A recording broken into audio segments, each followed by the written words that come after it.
Aksi heroik petugas damkar selamatkan dua pekerja tersangkut di lantai 6 gedung UNJ imbas tali gondola putus.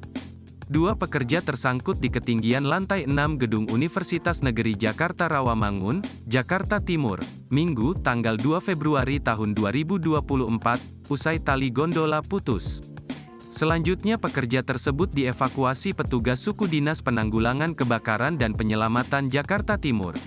Kasih Ops Sudin Gulkarmat Jakarta Timur, Gatot Sulaiman mengatakan peristiwa tersebut terjadi sekira pukul 9.26 waktu Indonesia Barat. Gatot menuturkan peristiwa itu bermula ketika dua orang pekerja bernama Reza dan Dimas Saputra tengah membersihkan gedung.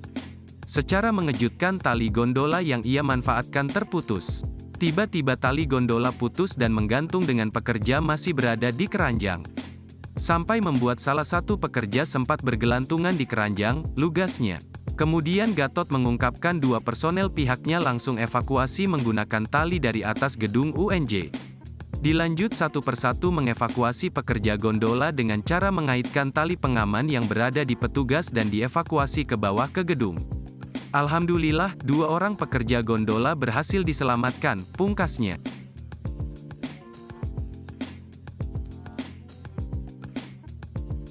Download Tribun X sekarang, menghadirkan lokal menjadi Indonesia.